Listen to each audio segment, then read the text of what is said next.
no compromise. Unga side liyo, enga side liyo. It's a GT promise.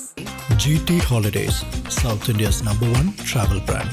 உங்கள் தங்க நகையை அதிக விலைக்கு விற்கவும் மற்றும் அடகில் இருக்கும் தங்க நகையை மீட்டெடுத்து அதிக விலைக்கு விற்கவும் உடனே அணுகவும். Prime gold hub 9840551787. டெல்லியிலே செங்கோட்டை பகுதியிலே ஒரு கார் வெடிப்பெல்லாம் குண்டு வெடிப்பெல்லாம் நடந்திருக்கிறது. இந்த மாதிரி பெரிய பெரிய இஷ்யூ எல்லாம் இருக்கும்போது தமிழ்நாட்டை டார்கெட் பண்ணிட்டாரு போல தெரியுது பிரதமர் நரேந்திர மோடி. எதற்காக வருகிறார்? ஒரு காலத்துல மோடி அவர்களை நம்ம சொல்லுவாங்கல்ல, பார்க்கும்போது பிடிக்காது, பார்க்க பிடிக்கும் அப்படின்ற மாதிரி.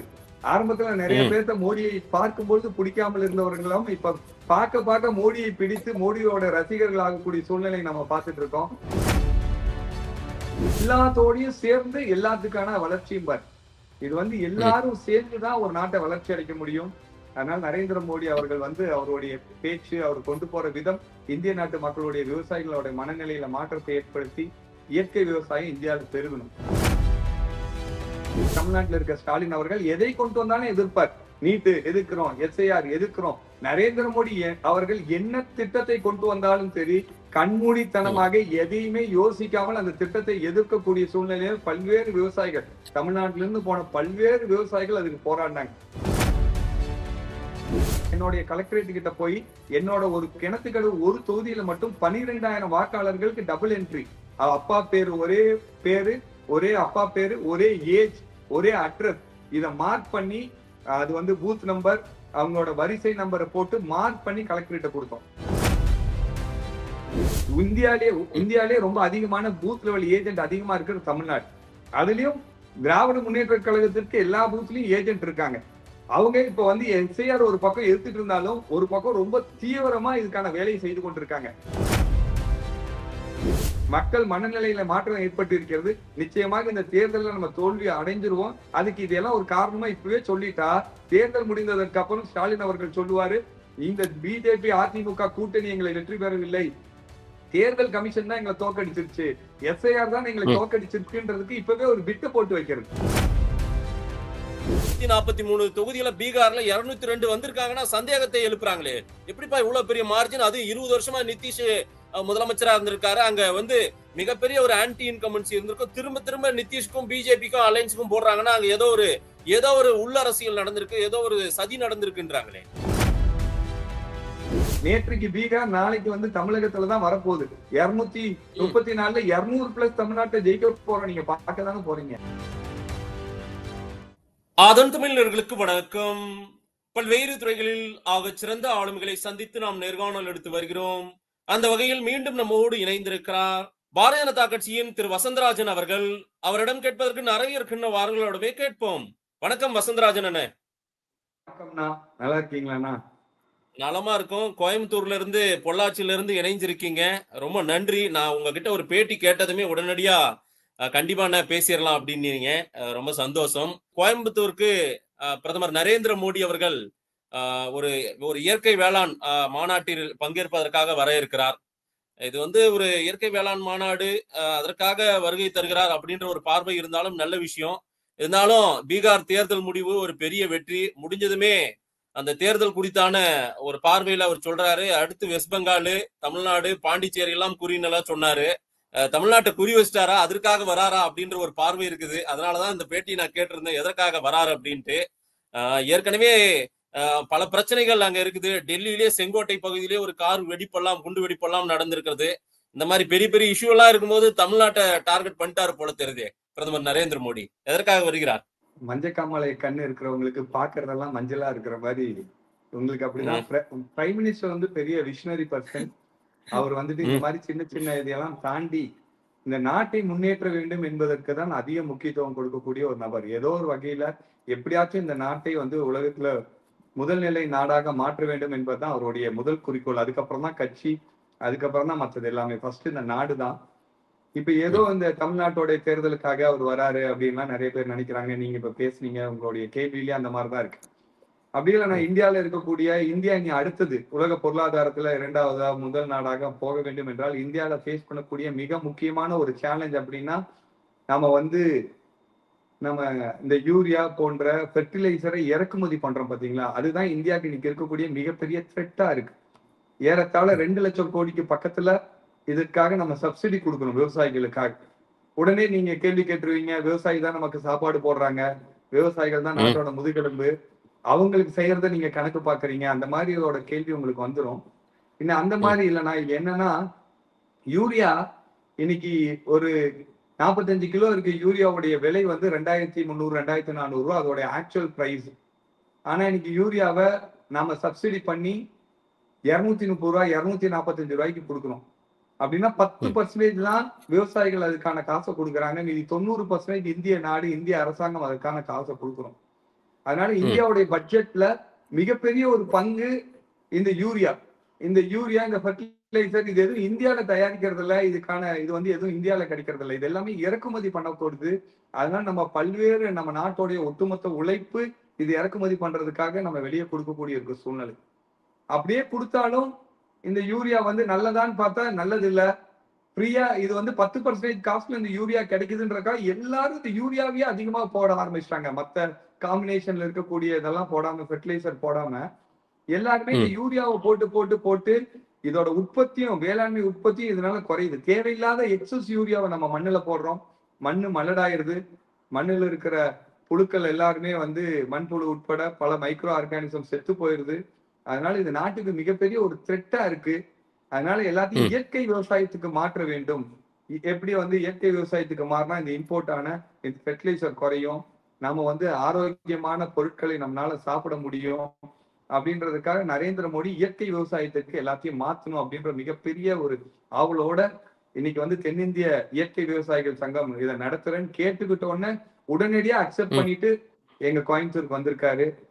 இதனால எப்போதுமே நரேந்திர மோடி அவர்கள் ஒரு விஷயத்தை எடுத்தாங்கன்னா, ஒரு தலைவர் ஒரு நாட்டோடைய முயற்சினால அது மாறுது அப்படின்னு சொல்ல மாட்டார். எல்லாத்தோடையும் சேர்ந்து எல்லாத்துக்கான வளர்ச்சியும் பார். இது வந்து எல்லாரும் சேர்ந்துதான் ஒரு நாட்டை வளர்ச்சி அடைக்க முடியும்.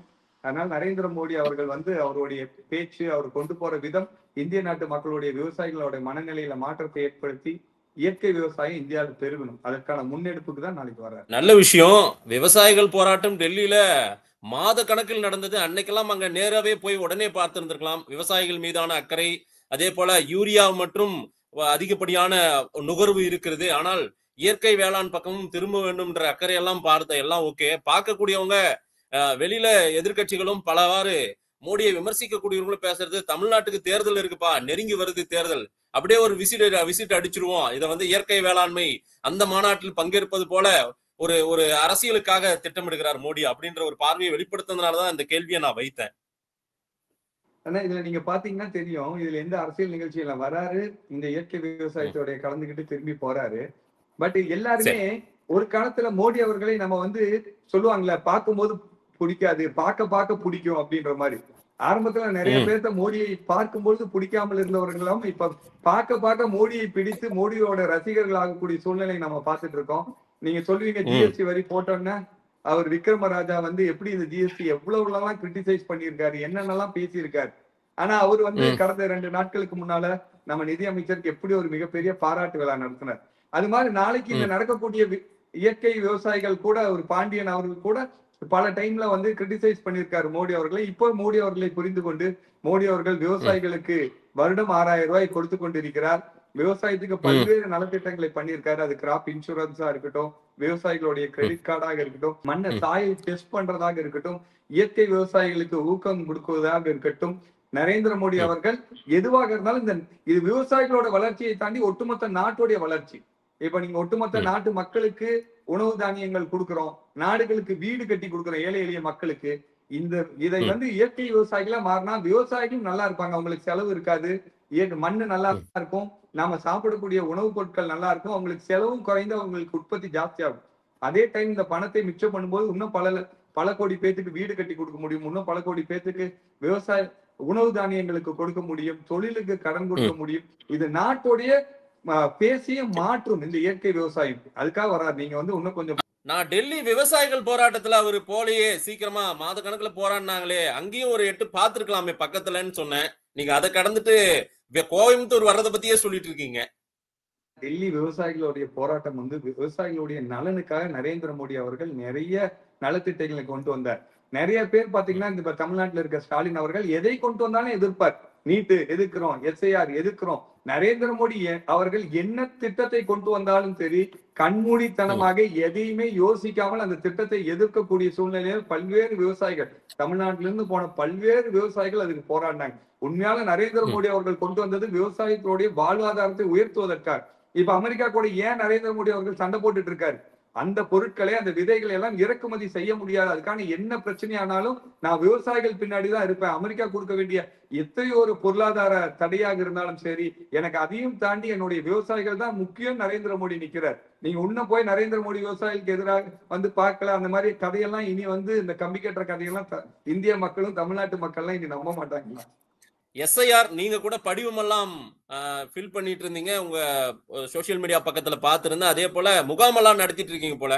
தமிழ்நாட்டுல இங்க பெரும்பாலான கட்சிகள் 90% கட்சிகள் SIR வேண்டான்றாங்க சார். SIR-ஆல மக்கள் அல்லோலப்படுறாங்க, கஷ்டப்படுறாங்க. ஒரு ஷார்ட் பீரியட்ல என்னத்தையாவது ஒரு சூழ்ச்சி அரசியலை பிஜேபி கையில எடுத்திருக்கிறது அப்படின்னு எல்லாம் சொல்றாங்களே. எந்த ஒரு நல்லதும் சிறிய வழி இல்லாமல் எந்த ஒரு நல்லதும் நடக்காது. இப்ப நீங்க பாக்குறீங்க, வெஸ்ட் பெங்கால்ல இருந்து பல்வேறு நபர்கள் பங்களாதேஷ் எல்லாம் ஓடிட்டு இருக்காங்கன்னு சொல்லி. இந்த SIR வந்து ஒரு அற்புதமான இது.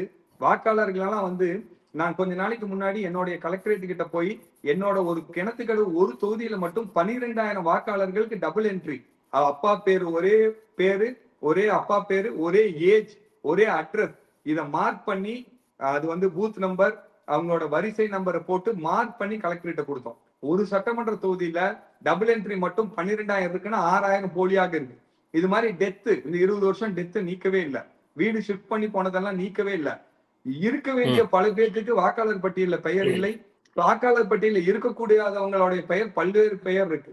நீங்க வந்து ஒரு பூத்துக்குள்ள போனீங்கன்னா 1000 வாக்காளர்கள் இருந்தாங்கன்னா அதிகபட்சம் 700 வாக்காளர்களை தான் ஐடென்டிஃபை பண்ண முடியும். அவன் ஆவரேஜ் 300 வாக்காளர்கள் கண்டுபிடிக்கவே முடியறது இல்ல.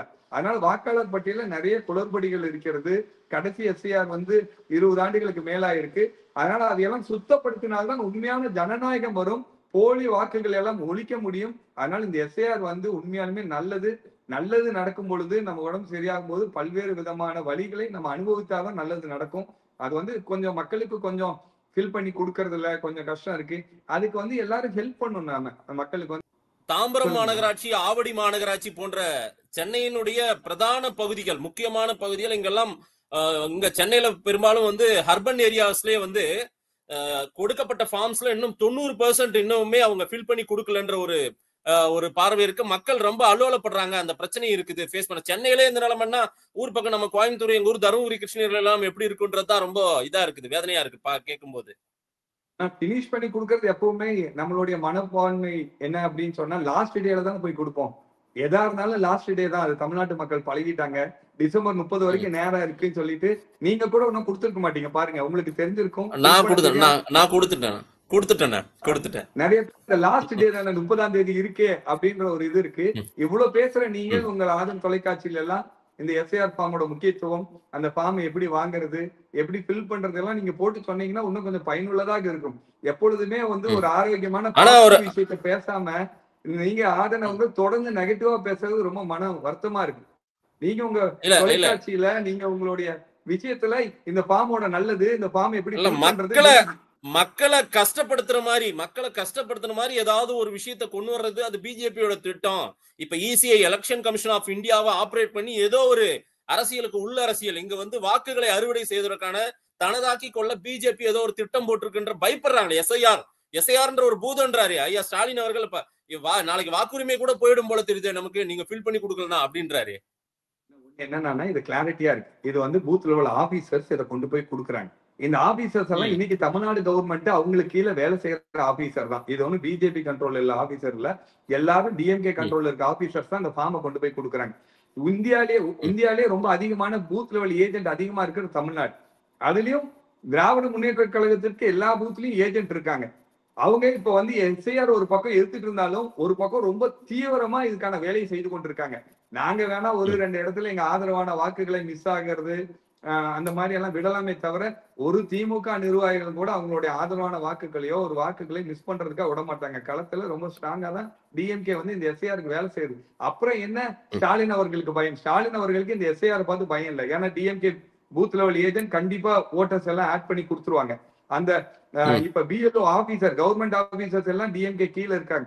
எஸ்ஐஆரை பார்த்து பயம் இல்ல, மக்கள் மனநிலையில மாற்றம் ஏற்பட்டு இருக்கிறது. நிச்சயமாக இந்த தேர்தலில் நம்ம தோல்வி அடைஞ்சிருவோம். அதுக்கு இதெல்லாம் ஒரு காரணமா இப்பவே சொல்லிட்டா தேர்தல் முடிந்ததற்கு அப்புறம் ஸ்டாலின் அவர்கள் சொல்லுவாரு, இந்த பிஜேபி அதிமுக கூட்டணி எங்களை வெற்றி பெறவில்லை, தேர்தல் கமிஷன் தான் எங்களை தோக்கடிச்சிருச்சு, எஸ்ஐஆர் தான் எங்களை தோக்கடிச்சிருக்குன்றதுக்கு இப்பவே ஒரு பிட்டு போட்டு வைக்கிறது. வேற ஒண்ணும் இல்லைன்னா நாளைக்கு தோல்வி அடைந்ததுக்கு அப்புறம் நீங்க பேச்சு கேட்கும் போது சொல்லணும்ல, அதுக்கு ஒரு பிட்டு போடுறதுதான் எஸ்ஐஆர் எஸ்ஐஆர் அப்படின்னு சொல்லி. என்ன சார், வாக்கு திருட்டு ஓட் ஷோர் என்ற ஒரு பிரச்சாரத்தை பெரிய அளவுக்கு ராகுல் காந்தி சொல்லிட்டே இருந்தாரு. பீகார்லயும் அது நடந்திருக்கிறதா பிரசாந்த் கிஷோர் சொல்றாரு, சச்சின் பைலட் சொல்றாங்க. ஏன் சார் இப்படி ஒரு அலிகேஷன் பிஜேபி மேல வந்துட்டு இருக்குது? இப்போ வந்து நூதன முறையில் வாக்கு திருட்டு வேலையை பிஜேபி செய்கிறது அப்படின்ற குற்றச்சாட்டை சொல்றாங்களே சார், அலிகேஷன் பெருசா இருக்கே. வாக்கு திருட்டு பண்ண முடியாது அப்படின்னா மேல்முறையீடு எதுவுமே இல்ல. அவங்க வந்து கோர்ட்ல வந்து நீங்க வந்து கலெக்டர் கிட்ட போலாம், அதுக்கப்புறம் மாநில தேர்தல் அதிகாரி கிட்ட போலாம், அதுக்கு மேல கோர்ட்டுக்கு போலாம், எங்கேயுமே போய் எதுவும் சக்சஸ் ஆகல, எதுவுமே இல்ல. வாக்கு திருட்டு பண்ணவே முடியாது எல்லா பூத்லயும். அப்ப திமுக திராவிட முன்னேற்ற கழகம் பூத் லெவல்ல அவங்க கிட்ட ஏஜென்ட் இல்லையா? திராவிட முன்னேற்ற கழகம் இது பயப்படுது, ஸ்டாலின் பயப்படுதுன்னா களத்துல அவங்களுக்கு வேலை செய்யறதுக்கு பூத் லெவல் ஏஜென்ட் இல்ல போல இருக்கு. பூத் லெவல் ஏஜென்ட் இருந்தாங்கன்னா வாக்கு திருட்டு போகும்பொழுது இந்த வாக்கு திருடப்பட்டுருச்சுன்னு சொல்லி அந்த மீட்டிங்ல அவங்க சொல்லலாம். ஒவ்வொரு வாரமும் பூத் லெவல் ஆபீசர் வந்து மீட்டிங் கூப்பிடுவாரு அந்த பிஎல்ஏ ஒவ்வொரு பூத்லயும். இவ்வளவு ஓட்டை நாங்க எடுக்கிறோம், எடுத்து அப்ஜெக்ஷன் இருந்தா அப்ஜெக்ஷன் சொல்லலாம், இவ்வளவு ஓட்டை ஆட் பண்றோம் சொல்லலாம். அப்ப இந்த ஓட்டெல்லாம் எடுத்துருவாங்கன்னு பயந்தா களத்துல திராவிட முன்னேற்ற கழகத்துக்கு பூத் லெவல் ஏஜென்டே இல்லன்னு நீங்க சொல்ல வரீங்களா? அந்த சந்தேகம் வாக்கை நீங்க அறுவடை செய்துவீங்க வேற ஒரு நூதன முறையில். இப்ப 243 தொகுதியில பீகார்ல 202 வந்திருக்காங்கன்னா சந்தேகத்தை எழுப்புறாங்களே, எப்படிப்பா இவ்வளவு பெரிய மார்ஜின்? அது 20 வருஷமா நிதிஷ் முதலமைச்சரா இருந்திருக்காரு, அங்க வந்து மிகப்பெரிய ஒரு ஆன்டி இன்கம்பன்சி இருந்திருக்கும். திரும்ப திரும்ப நிதிஷ்க்கும் பிஜேபிக்கும் அலைன்ஸுக்கும் போடுறாங்கன்னா அங்க ஏதோ ஒரு உள்ள அரசியல் நடந்திருக்கு, ஏதோ ஒரு சதி நடந்திருக்குன்றாங்களே. ரெண்டு விஷயம்னா, திராவிட முன்னேற்ற கழகத்தோட ஆட்சியை பார்க்கும் பொழுது ஒரு தடவை ஆட்சியில இருந்து அடுத்த தடவை நிச்சயமாக ஆட்சிக்கு வராது, அப்படியே ஆப்போசிட்டா போயிடும். 234 தொகுதியில போன தடவை நிறைய ஜெயிச்சிருந்தா ஒரு தடவை ஆட்சி முடிச்சுட்டு அடுத்த தடவை ஆட்சி வரும்போது ஆட்சியோட ஆன்டி இன்கம்பன்சி எல்லாம் சேர்த்து அதுல கால்வாசியும் கூட வெற்றி பெற முடியாது பாரு. ஆனா பாரதிய ஜனதா கட்சியும் அதோட கூட்டணி கட்சி எல்லாம் பாத்தீங்கன்னா நீங்க வந்து அது மத்திய பிரதேஷ் எடுத்துக்கோங்க, குஜராத் எடுத்துக்கோங்க, தொடர்ந்து 3 முறை 4 முறை வரலாற்றுல வேற எந்த கட்சியும் காங்கிரஸோ இல்ல வந்து திராவிட முன்னேற்ற கழகமோ தொடர்ந்து 2வது முறை 3வது முறை 4வது முறையெல்லாம் வெற்றி பெற முடியாது. அதுக்கு நல்லாட்சி கொடுக்க வேண்டும், மக்களுடைய நம்பிக்கையை தர வேண்டும், ஊழல் இல்லாத ஆட்சியை கொடுக்க வேண்டும், முன்னேற்றமான ஒரு ஆட்சியை கொடுக்க வேண்டும். இது வந்து குடும்ப ஆட்சி, ஊழலுக்கு எதிரான ஆட்சி, சட்டம் ஒழுங்குல ரொம்ப மோசமா இருக்கக்கூடிய ஆட்சி எல்லாம் இருந்தா திருப்பி 2வது டைம் வர முடியாதுன்னா நீங்க தமிழ்நாட்டிலே இருக்கறனால நீங்க பாக்குறீங்க. திராவிட முன்னேற்ற கழகம் 2வது முறை வர முடியாது. எப்படி பீகார்ல 2வது முறை வராங்க, 3வது முறை வராங்க, 4வது முறை வராங்க, மத்திய பிரதேசத்துல எப்படி 4வது முறை வராங்க, குஜராத்ல எப்படி 4வது முறை வராங்கன்னு உங்களுக்கு ஆச்சரியமா தான் இருக்கும். ஏன்னா நீங்க இருக்கிற இடம் தமிழ்நாடு. தமிழ்நாட்டுல 2வது முறை வரவே முடியாது, ஏன்னா அவ்வளவு மோசமான ஆட்சி. அங்க நல்ல ஆட்சி கொடுத்துட்டு இருக்கோம், அதனால தொடர்ந்து வந்துட்டு 26 தெரிஞ்சிரும் சார். 26 நீங்க இந்த தடவை பாருங்கன்னா நேற்றுக்கு பீகார், நாளைக்கு வந்து தமிழகத்துலதான் வரப்போகுது. 234ல 200+ தமிழ்நாட்டை ஜெயிக்க போறோம். நீங்க பார்க்கதானே போறீங்க. அப்போ நீங்க பீகார்ல ஆர்ஜேடி காங்கிரஸ் எப்படி இருந்துச்சோ அந்த மாதிரி அலைன்ஸா தான் இன்னைக்கு நீங்க இருக்கீங்க. உங்களுடைய என்டிஏ கூட்டணி இருக்கு. அங்க என்டிஏ கூட்டணி எப்படி இருந்ததோ பீகார்ல அந்த மாதிரி தான் இன்னைக்கு திமுக கூட்டணி இருக்கு. சரிங்களா? ஆனா திமுக கூட்டணி யோசிச்சு பாருங்க. பிஜேபி கடந்த தேர்தலில் பிஜேபி 11% ஓட்டு வாங்கியிருக்கு. கடந்த தேர்தலில் அதிமுக மிகப்பெரிய ஓட்டு வாங்கியிருக்கு. எல்லாம் சேரும்போது இன்னைக்கு இருக்கக்கூடிய 3 பெரிய கட்சிகள் தமிழகத்துல பார்க்கும்போது திமுக, அதிமுக, பாரதிய ஜனதா கட்சி தான். அந்த 3 தான் மிகப்பெரிய கட்சிகள். இந்த மிகப்பெரிய கட்சி 3 கட்சியில 2 கட்சி ஒரு பக்கம் இருக்கும்போது எப்படி பலமாக இருக்கும்?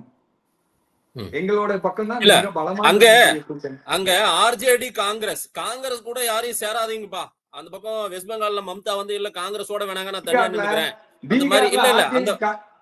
பீகார்ல ஆர்ஜேடி காங்கிரஸ், அதே மாதிரிதான் தமிழ்நாட்டுல திமுக காங்கிரஸ். அங்க ஆர்ஜேடி காங்கிரஸ், இங்க திமுக காங்கிரஸ். அங்கேயும்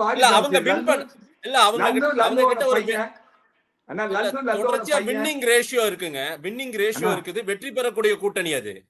அது மாதிரி நாங்க வாரிசு அரசியல், ஊழல், லல்லு பிரசாத் யாதவ் ஊழல் பண்ணியிருந்தாரு, அவரோட வாரிசு அரசியல் வருது. அது மாதிரி இங்க திமுக ஊழல், அவங்களோட வாரிசு அரசியல் கலைஞர். நீங்க வந்து ஸ்டாலின், உதயநிதி ஸ்டாலின் 2 அப்படியே மேட்ச் ஆகுது பாருங்க. பீகாரும் தமிழ்நாடும் மேட்ச் ஆகும். பீகார்ல என்ன வெற்றி எங்களுக்கு கிடைத்ததோ அதே போல வெற்றி தான் தமிழ்நாட்டிலேயே கிடைக்கும். அங்கேயும் ஊழலுக்கு எதிராக ஓட்டு போட்டிருக்காங்க. பழைய ஊழல் லல்லு பிரசாத் யாதவ் அவங்களுடைய ஊழலுக்கு எதிராகவும் லல்லு பிரசாத் யாதவோட வாரிசுக்கு எதிராகவும் காங்கிரஸோடைய மிக மோசமான சூழ்நிலைக்கு எதிராக இன்னைக்கு ஓட்டு போட்டிருக்காங்க. பிஜேபியோடைய நல்லாட்சிக்காக ஓட்டு போட்டிருக்காங்க. நிதிஷ்குமாரோடைய நல்லாட்சிக்காக ஓட்டு போட்டிருக்காங்க. அதே போல தமிழகத்துல எடப்பாடியார் அவர்களுடைய நல்லாட்சிக்காகவும், மத்தியில நரேந்திர மோடி அவர்களுடைய நல்லாட்சிக்காகவும், திமுகவுடைய வாரிசு அரசியல் ஊழலுக்கு எதிராக ஓட்டு போட்டு 2026 வரலாறு காணாத வெற்றி, முதல் முறையாக 200+ வெற்றி பெறக்கூடியது 2026 தான் இருக்கும். அலைன்ஸே இல்லையா சார்? ஒரு ஒரு கூட்டணிக்கான ஒரு கட்டமைப்பே உங்ககிட்ட ஒரு ஸ்ட்ரக்சர் இல்ல. பீகார் ஸ்ட்ரக்சர் மாதிரி எல்லாம் பீகார்ல எல்லாரையும் வளைச்சு விட்டு வாங்க, ஒரு ஒரு பெரிய அளவுக்கு ஒரு ரெபல் கேண்டிடேட்ஸே உங்களுக்கு கிடையாது. உங்களுக்கு ஒரு புரட்சியோ ஒரு கிளர்ச்சியோ இந்த கூட்டணி தோற்கணும்னு உங்ககிட்ட முரண்பட்டவங்க கூட கிடையாது. எல்லாரையும் வளைச்சு போட்டு எல்லாருக்கும் சீட்டை கொடுத்துட்டீங்க. இங்க தமிழ்நாட்டுல அப்படி இல்லையா? வாங்க எல்லாருக்கும் சீட்டை கொடுக்குறதுனாலே வரமாட்டேன்றாங்களே. பிஜேபி இருக்குங்க, எங்களுக்கு அது செட் ஆகாதுங்க அப்படின்னு தானே சொல்றாங்க. அவங்க ஜெயலலிதா அவர்கள் எந்த கூட்டணியுமே எல்லாம் வெற்றி பெற்றார்கள். கூட்டணி தான் வெற்றி பெறும் அப்படின்னா தனித்து இருந்து எல்லாத்தையும் வெற்றி பெற்றாங்க ஜெயலலிதா அவர்கள். அதே போல தனித்து இருந்து அண்ணா திராவிட முன்னேற்ற கழகம் தனித்து இருந்தே வெற்றி பெற்றிருக்கிறது. இந்த தடவை மிகப்பெரிய சக்தியாக மத்தியில மோடியுடைய சாதனை அரசும் பிஜேபியோடைய வலுவான ஒரு கூட்டணி இருக்கிறது. அதனால ஈஸியா சுலபமா இருக்கு எங்களுக்கு வெற்றி வாய்ப்பு. பார்க்கலாம் நீங்க சொல்றது எப்படி இருக்குன்னு. பிரதமர் மோடி அவர்கள் உங்க கோயம்புத்தூரை நோக்கி வருகிறார், நம்ம தமிழ்நாட்டுக்கு வராரு. அது ஒரு இயற்கை வேளாண் மாநாட்டிற்காக வருகிறார். வெறும் இதில் அரசியல் இல்லை அப்படின்றது உங்களுடைய பார்வையா இருக்கிறது. ஆனால் இனி வர்ற நாட்கள்ல பிஜேபி தலைவர்கள், டெல்லி தலைவர்கள் நிறைய வந்து போவாங்கல்ல, அந்த போக்குவரத்து எல்லாம் இருக்கும்ல? கண்டிப்பா இருக்கும்னா இந்த தடவை வெற்றி பெற போறோம். ஆனந்தமாக முதல் முறையாக தமிழகத்துல மிகப்பெரிய வெற்றியை பாரதிய ஜனதா கட்சியும் போடும், இந்த கூட்டணியும் பெறும். அதனால எல்லாரும் இனி தமிழ்நாட்டுக்கு, எல்லா தலைவர்களும் தமிழ்நாட்டுக்கு இனி வருவார்கள்னா. தமிழ்நாட்டையும் வளர்க்கணும், தமிழ்நாட்டை தேசிய நீரோட்டத்துல தமிழ்நாடும் சேர்க்கும் பொழுது இன்னும் நாட்டோடைய முன்னேற்றமும் தமிழ்நாட்டோட முன்னேற்றமும் நல்லா இருக்கும். அதான் பிஜேபியோட எண்ணம். அதனால பிஜேபி தலைவர்கள் வரத்தான் செய்வாங்க. பார்க்கலாம். பிஜேபி, ஏடிஎம்கே, என்டிஏ அலைன்ஸ் இன்னும் விரிவுபடுதா, இன்னும் பெரிதாகிறதா, அல்லது வர்ற நாட்கள் எப்படி இருக்குன்றது பார்க்கலாம். அமித்ஷா மோடியினுடைய வருகை எல்லாம் எப்படி இருக்கும் தமிழ்நாட்டில இருந்து பார்க்கலாம். பிரதமர் அவர்கள் தமிழ்நாடு வந்து போகட்டும், அடிக்கடி தமிழ்நாட்டுக்கு நல்லது செய்யட்டும். தமிழ்நாட்டு மக்கள் மோடிக்கு ஓட்டு போடுறாங்களா, பிஜேபி அங்கீகரிக்கிறாங்களான்றத 26 தேர்தலை நம்ம பார்ப்போம்னு. இப்ப நரேந்திர மோடி அவர்கள் வந்தாலும் அள்ளி கொடுத்து கொண்டுதான் இருப்பார்கள். 6000 கோடி 5000 கோடி அள்ளி வரும்போதெல்லாம் அள்ளி கொடுத்து கொண்டுதான் இருப்பார். தமிழ்நாட்டு மீது மிகுந்த அக்கறை கொண்டவர். தமிழ்நாட்டுல இன்னும் முன்னேற்றம் அதிகம் வர வேண்டும், ஊழல் கம்மியாக வேண்டும். அது இந்தியாக்கே ரொம்ப வலுப்படுத்தும் அப்படின்ற எண்ணம் கொண்டவர் அவரு. தமிழ் மீதும் அதிக பற்று கொண்டவர். எங்கே போனாலும் ஒரு ஹிந்தி பேசக்கூடிய டெல்லியில உட்கார்ந்துட்டு அவர் சொல்லுவாரு, தமிழ் தான் உலகத்திலேயே மிக மூத்த மொழி, பழமையான மொழி, அந்த மொழி என் நாட்டில் இருக்கு, எங்களுடைய மொழி என்பதில் எனக்கு பெருமை அப்படின்னு சொன்னிய ஒரு பிரதமர் தமிழ்நாட்டுக்கு வரார்.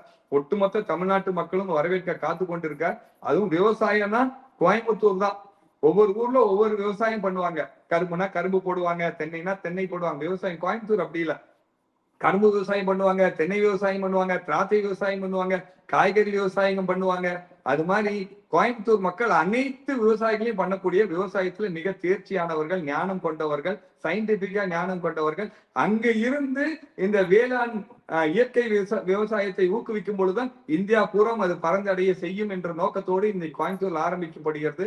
அவர்களுடைய எண்ணம் நிச்சயமாக ஒரு பெரிய மாற்றத்தை இயற்கை விவசாயத்தில் கொண்டு வரும். இந்திய பொருளாதாரத்துல இது மிகவும் ஒரு மைல்கல்லாக அமையும். நன்றி. நன்றிண்ணா, இணைப்பில் பேசியமைக்கு நன்றி. மீண்டும் ஒரு நேரலையில் சந்திப்போம். நன்றி.